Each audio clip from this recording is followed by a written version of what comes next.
Hi, welcome back to Asking Around with Tiana Dewick. For April, I asked around about birding. My parents live in an area that's surrounded by a lot of nature and there's a lot of hiking to do, so I've been exploring more. But as I've been going around, I noticed that I can't name any of the plants or any of the birds that I'm hearing, and I just want to feel more connected. And a really fun way to get more connected with the names of the things we're seeing and hearing in nature is through birding, and there's just this huge sport about it as well, and it's such a fun game as well as just nice to have that knowledge that makes you feel more connected to your surroundings. So I surfed the web to try to find someone local and knowledgeable about birding who I could learn from, and I came across the Hamilton Naturalists Club website. On there I found Jackson Hudecki, who's the vice president there, and luckily he was excited to go birding with me and tell me more. When I have an hour and a bit, my ears and eyes, I'm just trying to look for and listen for anything that could be around, because when migration's on, it's on. There could be a really unusual bird, there could be early migrants or something, and Whoa. It's just one of these, people call it real life Pokemon. Yeah. Because you gotta find them, you gotta look for it. So is this the hottest time of year for birding, or does every season have its perks? Yeah, both for sure. Yeah, this is definitely one of the hottest. Look at, these are all northern flickers right there. There's another one. These are the ground feeding woodpeckers. I've never even seen these birds in Hamilton or Ontario before, I don't think. Look, there's 10, 11, look at them all. So they're all on the ground. Wow. Yeah, so this is the start of the best time of year for birding, and this will go for a month and a half. Whoa. Did you grow up in Hamilton? Yeah, I'm a Hamiltonian, born and raised. Yeah. I spent a lot of time around the Coots Paradise Marsh. Spent a lot of time birding around here, so I know this area quite well, but this is the first time I've seen this many northern flickers in one spot before. Yeah, wow, same. Yeah. Watch behind you! Hang on a sec. Look at the tippy top of that tree up there. There's two birds you see them sitting there. Those are brown-headed cowbirds. Oh, whoa. When did you first I don't know, it seems like you can get a glance of a bird and know pretty well what it is really fast. How do you get to that point? Being obsessed with it is part of it, I think. Yeah. How long into birding did that start happening for you? I'd say it took a good couple years. Do you ever go traveling for birds? Do you ever have a bird you really want to see, but it's not in Ontario? Well, there's a term for that. Yeah. It's called twitching. Twitching. So a birder will be like, you go twitch that, insert species. Whoa. And so I've twitched a couple things locally. If something unusual shows up, I might go try and look for it. And I've taken some trips. I don't do anything too vast. I haven't gone on a plane to go see birds or anything like that. Yeah. But parts in Ontario for sure. Nice. I mean, I might get to the point where I could, just take a birding specific trip down to, South America or the West Coast or who knows. But right now cool. it's cool because there's so much to learn still about here. Yeah. To just get really familiar with what's here. Yeah, this is cool. Yeah, Coots Paradise. Nice, yeah.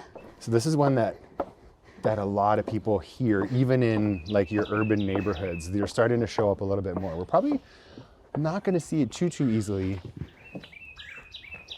But it's called a Carolina wren. And they're really small. But you'll hear it year round. You'll hear it in the dead of winter, and it's such a small bird for being this loud. But they say that's kind of like an alarm call or a saying tea kettle or something like that. So certain people hear different mnemonics with birds. That's the Carolina wren. That's nice. Carolina wren. So how did you get started with birding, and when was that you started? I'll tell you that it was when I was a kid that I was really getting into nature, and I didn't know that I could even pursue anything as a career with regards to the outdoors. I learned about Fleming College in Lindsay, where I applied to and was accepted to a park operations and outdoor rec program. And there was a class where they quizzed you every week on different bird sounds. So you wouldn't look at the bird, that you would have to listen to it and then tell them what you were listening to.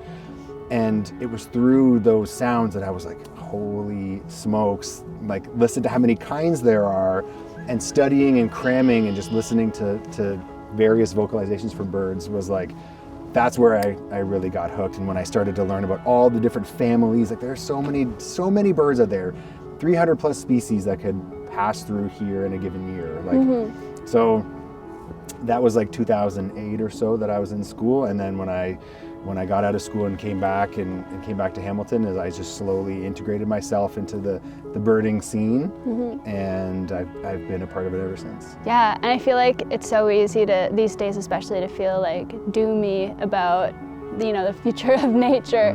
Like, how do you keep your optimism about nature in this world? Yeah, the best part I think is to go in it. What we're doing right now, just go out and be in it and be around it and look at something, but it's stopping. So many people hike and they move and they don't stop walking except to take like one drink break and then they keep going. Whereas like I will often say, stop and sit and listen. That was a pileated woodpecker. Ooh. Much bigger than the other woodpeckers we were seeing. And so it's when you stop and it's like, okay, I'm just gonna sit here for 5 minutes, 10 minutes, you know, give yourself like an unusual amount of time. Like there's something swimming in the water right in front of us. It just dove. That looked like it was maybe a mink or a muskrat. Yeah. If you were walking, you might miss a lot of those things, right? So if you give yourself a spot to just stand or sit or whatever and just like immerse yourself in it, that really does help connect you with what's around. Yeah, definitely. And I feel like birding is such a good practice for like getting into that as well, because you have to stop and watch. Yeah, and it's a challenge. Like it can be really tough. Okay, it popped up. Let's see if we can look at it.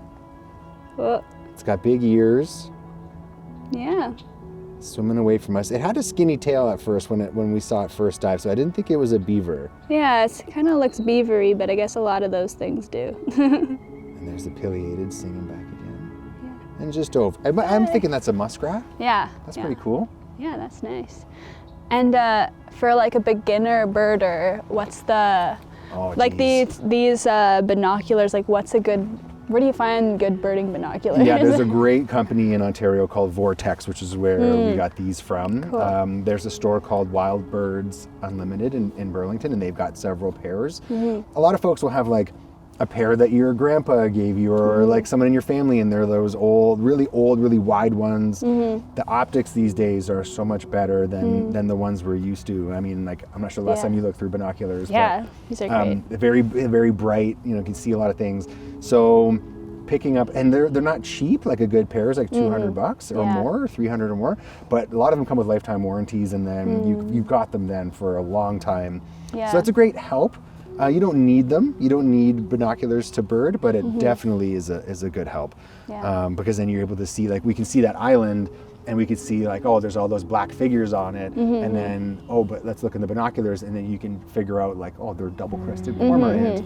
And there's those white speckles, so with binoculars it helps you see like those are gulls or terns. So the binoculars for sure go a long way. Seeing something up close, because a lot of birds are really small. Like they're tiny. When the warblers start coming through, they're really small birds, and they're full of such rich colors, especially in the spring, that like to see them in binoculars can sometimes blow your mind. So then it's like, okay, if you get bit by the birding bug, then there's multiple steps after that as well.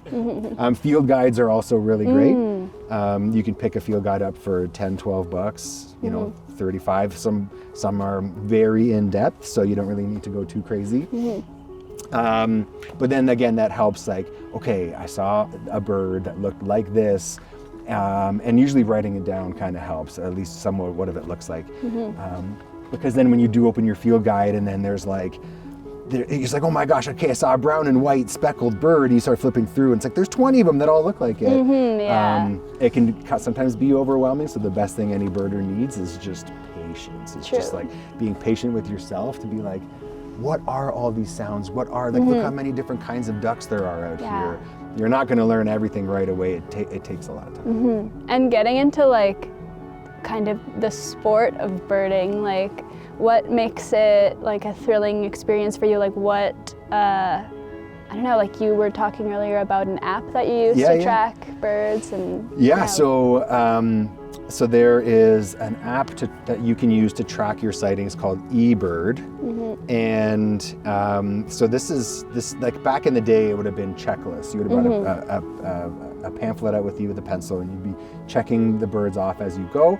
But these days, the way technology has advanced, you're able to submit your sightings that go to a database that is reviewed by experts, and they help kind of keep track of the really unusual ones, the common ones, and then that goes off to the Cornell Lab of Ornithology, a university down in the US, and they're like the nation's experts on bird species, on migration, and they take that information and they're able to kind of track. Right now they're releasing maps that will show you when in the year species will be moving and where they move to, based on the information that is submitted by folks like us. Oh wow. So it's really cool. It's not just like you're submitting this information just for you, which is a huge part of it, but it's also contributing to something greater, because then, and scientists don't use like 1 year's worth of data to tell the story. They will use they need 5, 6, 10 years to be able to say look at the population increases and decreases of these species.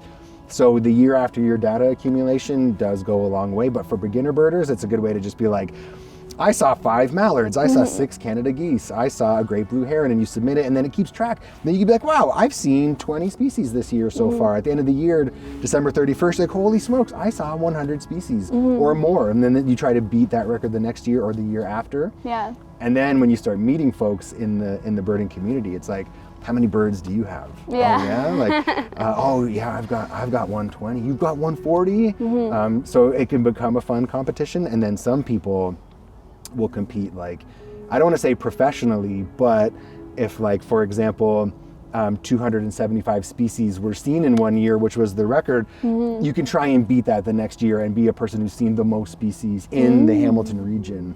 And there could be some awards involved with that, with certain clubs, but that's when you get to that level. Yeah, and so there are clubs that'll do a whole award thing, and which the Naturalist Club just did that. Yeah, oh, wow, cool. we gave out 2 awards. One was for a young birder, so if you're under the age of 18, and so it's a young birder who's seen the most species in a year.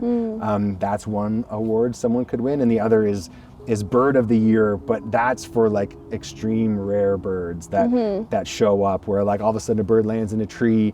Maybe you get a picture of it, you don't know what it is, you send it to someone and they'd be like, that's the first ever sighting of that bird in North America. You might never know that, but certain birders know that. It's like, oh my gosh, that's a yellow-browed warbler, and they're like, oh my God. And then birders, there's an app called Discord where you could say I'm looking at this rare bird at this location, and within 15 minutes there'll be people showing up here to try and find it. So it's pretty cool. There's Discord servers for birders? There are.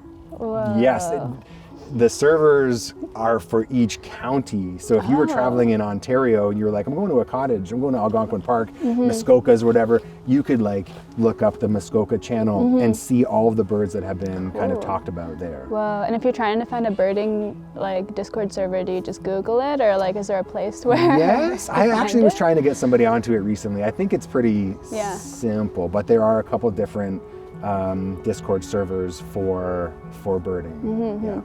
Yeah. And what else keeps you coming back to birding every time? Well, it's one thing to nerd out and to know all of these species, but it's another just to get outside. It's another just to come out and to check out from tech. Yeah, we're talking about e-birding and whatnot. But then it's just getting a chance to be out and to listen. There's a belted kingfisher coming through here. It's just to connect with things just like that.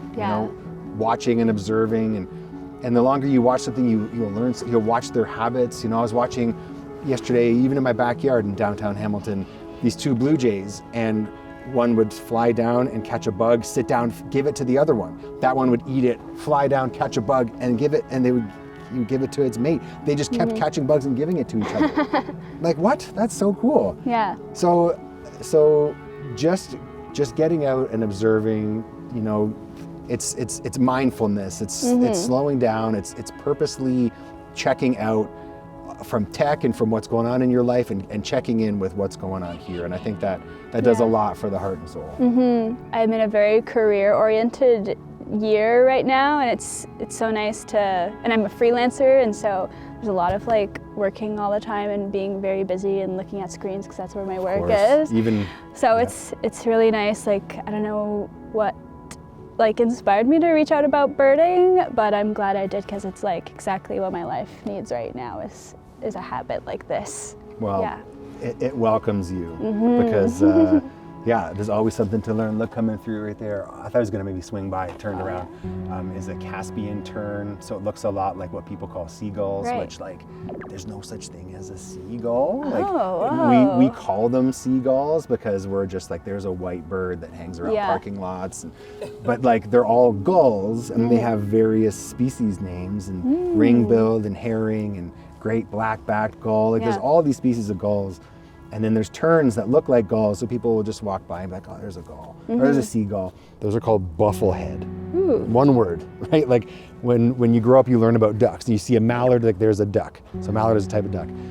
But there are so many species of waterfowl, even the ones that are with those mallards. Those look like they're ring-neck ducks out there. And then there's the buffleheads in between those two mallards, and they're popping up. Mallards can't dive, so they dabble. You'll see their butts, you see their tails as they're like looking for food. But then those bufflehead are like actually diving down. Oh, wow. The swan Whoa. is getting a little ornery. So that's a mute swan. That's an introduced species, and it's not happy with something. Let's see where it goes. Oh, wow. How do you know it's not happy with something? Just the flying? Its posture, like its head was really low, and look, it's going over to those other two. Right. So I don't know, is it gonna like scrap the other two? Is it gonna kick them out? Because right now, it is. See, it booted that one right out of there. Because it's like, so this looks like it could be its mate right here. So they're saying, get the heck out of here. Wow. This is our territory. We have a nest here already. This is gonna be for our young. You're not allowed to be here. Whoa, this is like a reality show. Oh, there's an eagle.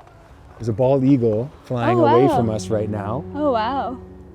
Want to make sure Sam can see it and keep filming if you can. So it looks like it's going to land in the tree, and it did. So that's a young one. He's still big. That's 7.5 foot wingspan. Wow. So that's an immature bird. Yeah. The adult bald eagles will have the white head and tail. Right. But that one is probably only like 2 or 3 years old. Wow. What gives it away as an eagle? It's huge size. Silhouette, like when it flew, it just had this huge wing beat to it. Yeah. It has a massive beak, and then it was all dark, and then it had like this modeling to its color pattern. So Nice. And do you have a favorite bird? It changes all the time. Yeah. There goes a great blue heron going in there. Gonna go land in the shallows. We'll probably see it from the lookout here. I'm partial to raptors for some reason. Like I don't know why I love them so much. Yeah.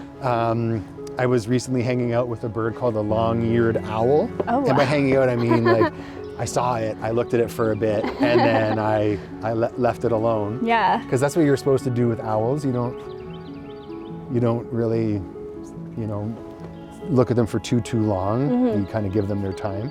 Yeah. Do you remember what bird that is? Wait, where? That? No, the one singing. Oh, the wren? Yeah, it's a wren. Carolina wren? Yeah, Carolina wren. Yeah, nice. The red-winged little guys. Hello. Hello. And you're so close on the name, the red-winged little guys. Red-winged blackbird? Yeah. I know that one. There's a song sparrow. Ooh. Beautiful song for us. It's saying hello. Yeah, so birds become very vocal in the spring. Their plumages change to become, again, they're trying to show off. The brighter the look, the more virile they could appear to a female. Oh, there goes the eagle. Oh. Here, come up here. Whoop, whoop. So that's it. That's not even the one we saw. The one we saw is still in the tree, but that's a young bald eagle. Very cool. So that one was calling, and then this one showed up. Now it's circling over the island there. Oh, wow. Do eagles do most birds usually like mind their own business, or do some different species like? Well, actually, good question. That eagle is being chased right now by like a tern or something. So some birds don't like when the big baddies show up like that. Like they'll try and boot them out of there.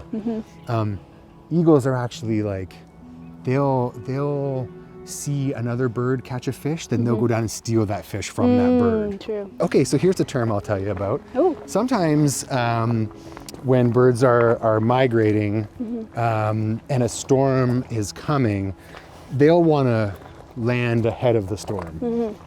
And sometimes when birds are migrating in huge numbers, a forest would be dripping with birds. Right. And you'd call that fallout.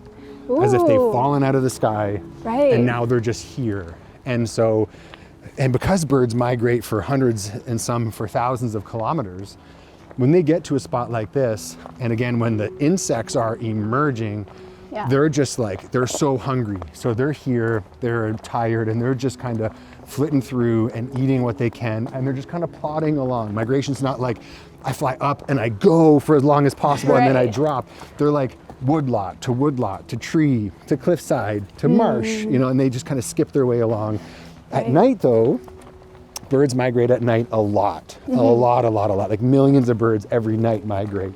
In the hundreds of millions of individuals will migrate at night. And there they will likely fly and go for as far as they can before they land. But with storms, a bird will be like, you know what, I'm not messing with that, boop, and they'll just come down into here for the day. So that could be a good time to go look for birds, because it's like, we just had 2 days of crazy winds. What blew something up ahead of it or during it? Here's another cool plant. This is called Mayapple. Oh yeah, that's a cool one. Never seen that.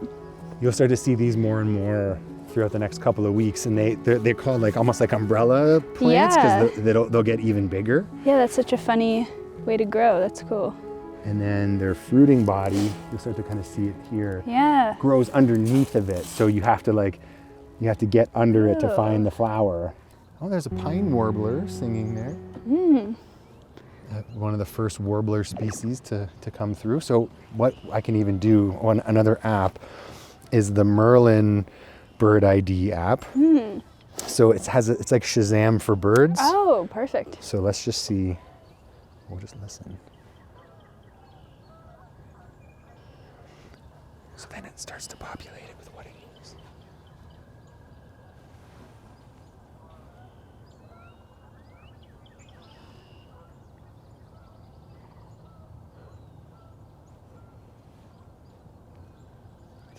I just heard a sandhill crane.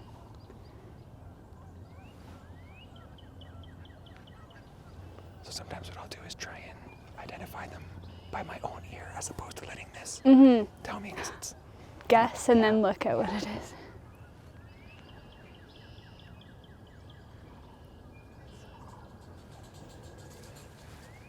That's not even a bird, that's a squirrel. The sandhill crane is actually really neat. This is the second time I've heard it from up here. And it's not, like, I wonder if it's trying to establish a breeding ground down there, which is which isn't common. Yeah, it's a really cool call. Oh wait, actually look up. They're not even down. Oh. Oh yeah, that's funny. Wow.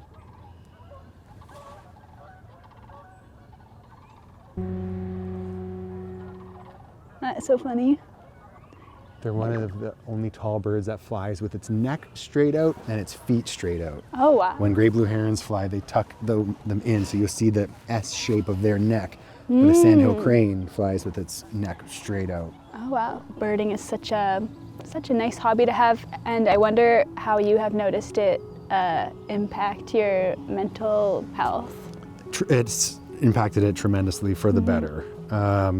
Even my family will sometimes notice it. They'll be like, I'll be like, you know, I wanna get out and go birding, I've been doing office work all week or whatever the case is.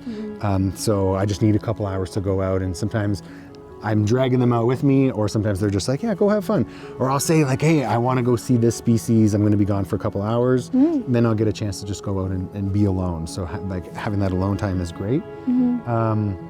But I do think it does help. It helps with just finding yourself, giving yourself time to think, so like stepping away from the problems and just focusing on the here and now, or diving into your problems, walking and moving and thinking about all those things and giving yourself that chance to reflect because you're by yourself. And then being out here, it's like, look at all these things we're connected to, you know, you're part of a bigger picture, you know, maybe that one problem is a little bit minute because look at everything else that's out here. I can put that to the back burner for now, and or it's not as big of a deal as I thought. So it definitely can help support your mental health. I learned so much from Jackson on our birding walk. He's such a knowledgeable and chatty guy, which is so helpful to me as a beginner. I'm also very grateful he put me onto a lot of birding and naturalist apps, so those will help me as I keep self-learning. A couple days later, I went birding with my pal Maxwell, who's just super passionate about all things nature, so I knew going for a pleasant walk with them would help me learn a lot. Hi. Nice to see you. Nice to see you. I went to school with Max. Yeah. Max is an avid, would you say naturalist? Yeah, that's a good word. I like that. And birder. And what do you have going on lately with nature? Ooh, that's a good question. I'm always sort of going out and looking around. This is a busy time of the year because a lot of plants are starting to come into bloom and a lot of birds are migrating through, so this is when things really start to pick up and get exciting. I was at where I work, it's like a forest behind it, and I was walking around today looking at a lot of the spring wildflowers, things like trout lilies and spring beauty and wild ginger and things like that. Whoa. So that was really cool. That's nice. Yeah, you're good at identifying plants and birds. Yeah, thank you. It's kind of you to say. I appreciate it. I remember I posted to my story on Instagram one time a picture of a small owl, and you identified it for me, which was nice. Thank you. It's the greatest service I have to contribute. It's a rare service in this world, really, these days. Wow. Like, how did you originally get into birding, or was it kind of something that came with like being into nature and all that? Yeah, so it's a good question. I've loved nature for my whole life. I've always been interested in animals and biology and things. But when I finished at university, I was feeling really sick of like Toronto and the whole like film world and all that. And my mom had just moved for work to this house on a lake north of Peterborough. And so I was like, oh, I'll go live out with her for the summer. And then I ended up living there for a year. And while I was there, I was very isolated. I didn't have my driver's license at the time, and I didn't know anyone out there. So I was just kayaking a lot and going for a lot of hikes. And I thought, well, I might as well learn the name of the birds and the trees and the flowers and everything. And then I got so hooked, and it changed my life forever. I ended up going back to school to do environmental communications.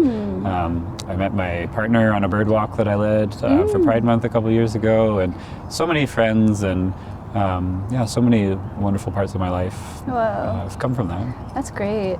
Yeah, I've been birding like once, I guess, so far.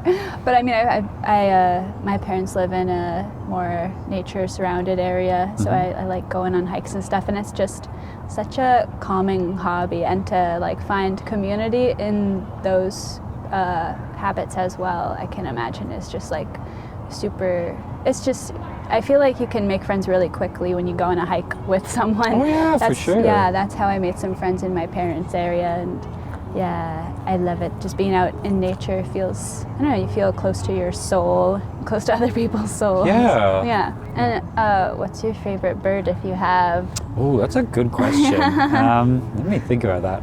There is one bird called the snow bunting, and they breed on the Arctic tundra, but then sometimes in the winter they'll come down around here in southern Ontario in these big flocks. And they're in the winter when they're here, they're white with this sort of brownish orange tinge to them, so they look kind of like a toasted marshmallow. Oh, wow. And they are the cutest thing in the world. I never get tired of seeing them. That sounds really cute. Do you use any of the apps? I do. I like Merlin a lot. Right? Okay, I need to download Yeah, Merlin. Merlin's great. It's really good at like sort of giving you a general sense of what might be around in your area on a given day. I don't really make checklists for eBird because I want to sort of avoid the competitive side of bird watching, which is like a very real thing. Yeah. But I look on the maps and things like that and use the data, so I let other people do the hard work. Yeah, it's hard work sometimes, and the competitiveness is interesting. But it's it's kind of a paradox to be competitive about bird watching because it's just so chill, and then but it's cool. You can find lots of passion. Is that it? Oh yeah. So it's sort of up by the top there. Oh, this is the hardest part of birding is finding it. is trying to show other people. So that's a yellow-bellied sapsucker up there. So it's sort of. Do you see the movement there? If you sort of look, it's maybe 10 feet from the top. So yeah. Oh yeah, I see. It's a neat one to see. They don't really breed around here. They in the winter they'll go further south, and then they breed a little bit further north, like sort of in the Kawarthas, Muskokas, Algonquin Park sort of area. So this guy's just passing through. He's on vacation. Yeah, it's an interesting thing because sometimes when you're leading a bird walk, there's not a lot of birds. Like sometimes nature doesn't always cooperate because these things don't have precise schedules. Yeah. And then you have to sort of, I don't know, you lean into other stuff like plants or other wildlife or just sort of general nature knowledge. So there's always like something you can draw from. Yeah. But for my work a few months ago, we did an owl prowl where we like went out at dusk to try and hear these owls, and I got there maybe like an hour early, and I heard the screech owl calling, and then when all the people came who registered, like they didn't hear anything, and so we just had to. It was nice to stand around in the dark in the woods and be quiet, and it was sort of a nice reflective moment. But it's funny how things don't always cooperate, and then sometimes they do. Oh yeah, there's a couple of wood ducks out there. He really looks all dressed up. Oh yeah, very suave. Yeah, they're so beautiful. I remember when I was like first birding, and I think High Park might have been the first place I ever like consciously saw a wood duck. Yeah. And I remember just being so blown away by it. I was amazed that this lives right here in Toronto. Oh, what a beautiful animal. Yeah. This makes me so happy to see. Oh, there's a hairy woodpecker on the side of that tree over there. Ooh. So that's quite yeah. So it's not this closest tree, it's the one a little bit behind it. Oh. Let me see here. Again, woodpeckers are always doing that thing where they go around to the other side of the tree. So it's this one here that sort of forks off. It's like directly in front of us. Yeah. And it did that really loud sort of laughing thing like that.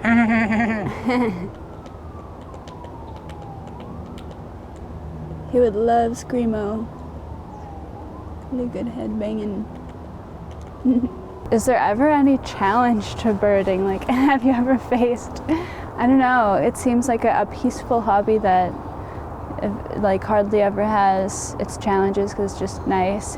But I don't know, have you ever had any challenges with birding? Oh yeah, for sure. Yeah? Not only like sort of the identification challenge, but beyond that, I know, like, I talked a little bit about it earlier, but it can be like a very like white, older male hobby. So there's definitely some attitudes that are entrenched. And I know like when I was first going around birding and part of some of the existing organizations, I was pretty closeted and pretty guarded about like gender and sexuality stuff. Right. But then with a group like the Toronto Feminist Bird Club, I was able to be a lot more open. And now I'm part of like the Equity, Diversity and Inclusion Committee at the Ontario Field Ornithologists, and I've led like Pride Month programming, and there's all sorts of like LGBTQ inclusive walks and events now that have sort of come out of that, and there's a real effort to increase the diversity of the hobby, but there's a lot of barriers and a lot of it's hard.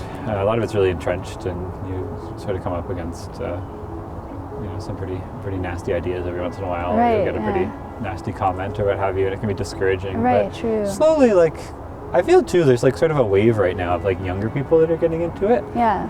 Which is interesting to see, because in the past I think it was like really like older people. Yeah. But I think especially with the pandemic in the past few years, like more people under 40 have like really sort of embraced it.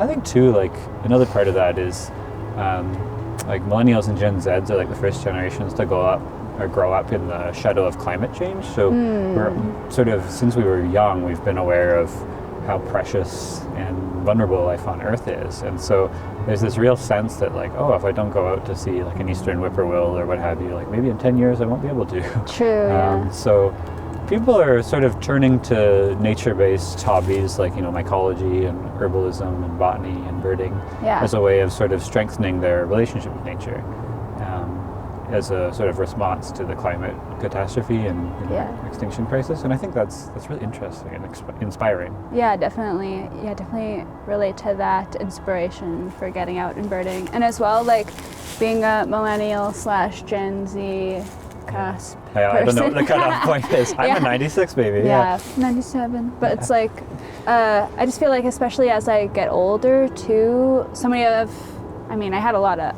other hobbies as a child and whatever, but just growing up with a screen, I just feel myself wanting to get more away from that and find more 100%. real life hobbies. I mean, when I was a kid, I was like in sports that my parents would put me in and stuff and whatever, and I'm finding what I want now. But yeah, hobbies like birding are just like a nice casual thing to do anytime, to get out, and you don't have to expend too much energy. Like I have skateboarding that I like to do, but sometimes I don't feel like doing all that. So birding's like a nice way to go out and feel kind of like excited about life, and that doesn't involve likes and shares. No, exactly. Or maybe on like the Merlin app or on iNaturalist, but that's okay. That feels good. You learn from that. 100%. That's like the only time that I feel like really good about being on my phone is when I'm like trying to identify something or looking something up. I'm like, this is actually like increasing my connection with nature and like teaching me stuff. But same thing. I want to be on my phone less. I feel very shameful about the amount of time I spend on Instagram in a day. I want to ideally be out in the woods. Yeah, and it's hard not to just stare at nature when you're out in it. Yeah, we're so lucky. Yeah. That's one good thing about Toronto too, I will say, is Toronto has a lot of great parks and green space. Yeah. Most of them are pretty transit accessible too, which isn't always the case in every city. Yeah. So I would definitely, High Park, great place. I love Tommy Thompson Park out in Leslieville. In Etobicoke, Colonel Sam Smith Park is a really great spot on the waterfront. All the ravines are great. Places like Cedarvale Ravine, Brookbanks Ravine, all sorts of cool stuff shows up there. And the islands are great too. True, yeah. The islands are sweet. Yeah. Well, it was great to explore High Park with you. You too. It was really nice to catch up and see some birds together. Talk birds. Yeah. And plants. Yeah. Yeah. We saw some good birds.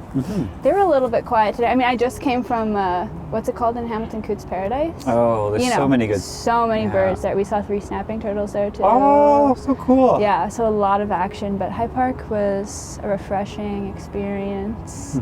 And thank you for imparting your wisdom onto us. Oh, sure, thank you. I don't know if it's wisdom, but I'm always happy to talk about nature or wildlife. Yeah. And what are you working on lately? I'm glad you asked. I'm working on a documentary called Understanding Myself as an Amphibian, and it's like a queer ecology film. So it's all about the diversity of gender and sexuality in nature. There's a lot of really interesting examples of animals that exist beyond the gender binary or change sexes in their lives, or animals that have homosexual behavior. So I'm making a film about it, and if you want to support it, there's a GoFundMe. So thank you very much. Nice. Hi, I'm out here at a park and I'm going to do some birding all on my lonesome now. We'll see if I can find any birds. I think I should be able to. I think maybe I'll see a hawk at this place. Let's get to business. I also found this and brought it along with me. Maybe I'll be able to flip through this a bit. Some birds in here, maybe we'll see some of these guys. So we're up in Niagara Peninsula and they're counting the turkey vultures and osprey and bald eagle and northern harrier and sharp-shinned hawk and Cooper's hawk and American goshawk and red-shouldered hawk and broad-winged hawk and red-tailed hawk and rough-legged hawk and golden eagle and American kestrel and merlin and peregrine falcon and other stuff. on April 21st. If I'm reading this right, apparently they counted 236 birds, mostly turkey vultures, few bald eagles. You can kind of end up seeing which ones are quite rare. Across North America, there are many sites where hawk watchers like us count raptors migrating in spring or in fall. Some sites like ours count in the spring and others in the fall because birds seek the paths that are most favorable, such as those with following winds.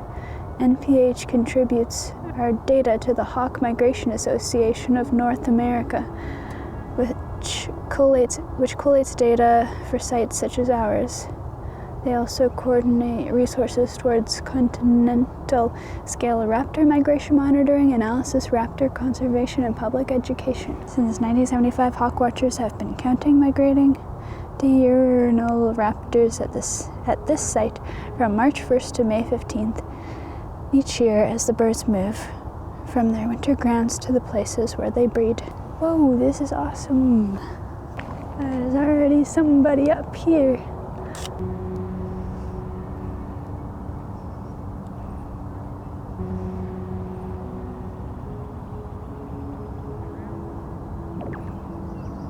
Oh, here's another one.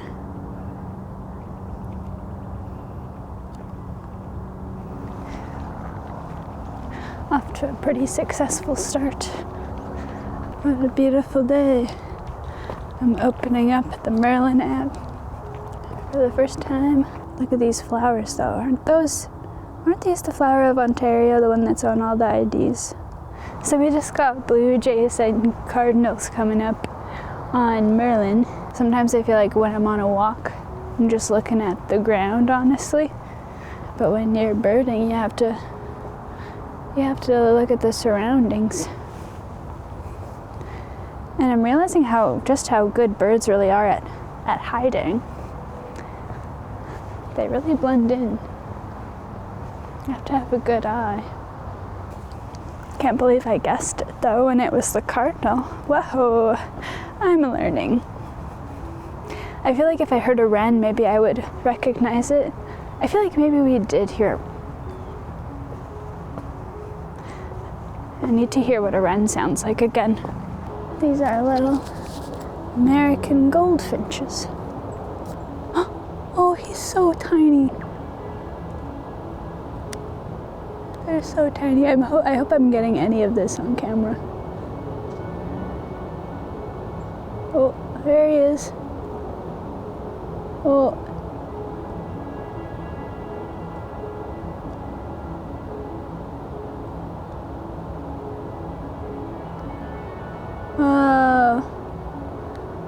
Just for the most split of seconds I could focus on him.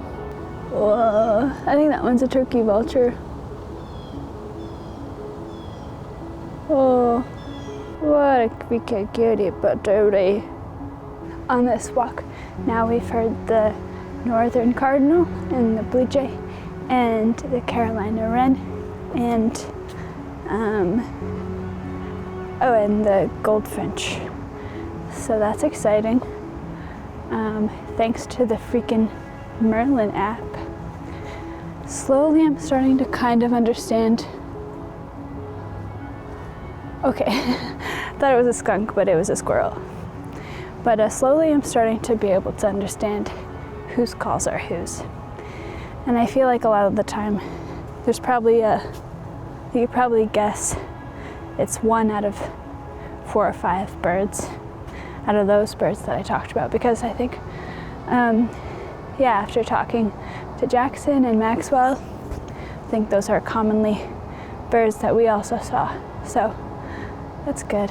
Usually, whatever area you're in, you'll have the popular birds that you can expect. So that makes it pretty beginner friendly. And then who knows who you'll see from there. Whoa.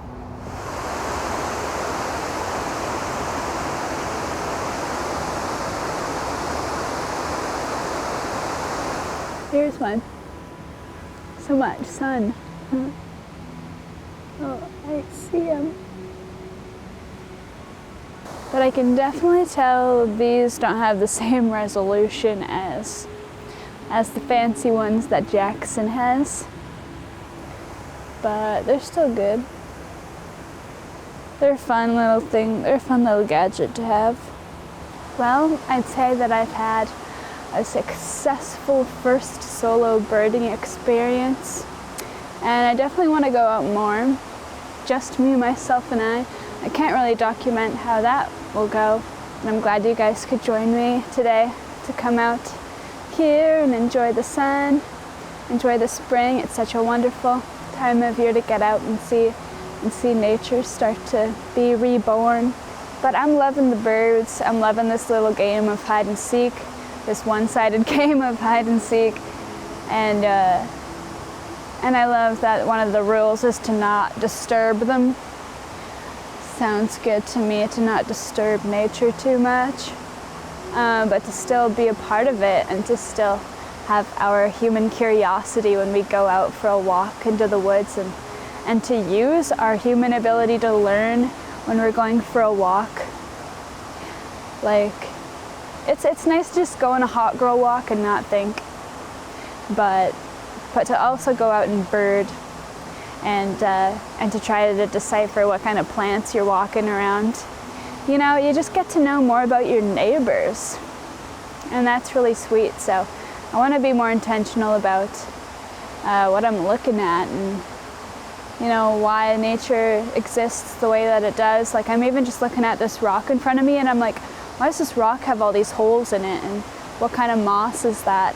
And it all just started with the desire to go birding. It's hard to just choose one aspect of nature to spy on. Now I just want to look at all of it, and it's definitely got my eyes looking up from the ground and all the way into the sky. So it's been really grounding, and it's definitely a habit that I think people need in this world. So get out there and go birding. Bring your binoculars or don't. I mean, the zoom on your phone's probably really good too, so you could try that. Anyways, I'm gonna leave you. I have to rock climb back up this thing and go do some errands, so it was nice to see you. Thanks for joining me. I hope you learned something. Ooh, what's that one? Like, I want to say that's a wren. Dang, I think the waterfall is so loud. I really think it's a wren. I'll see you in the next episode of Asking Around at the end of next month. Yeah.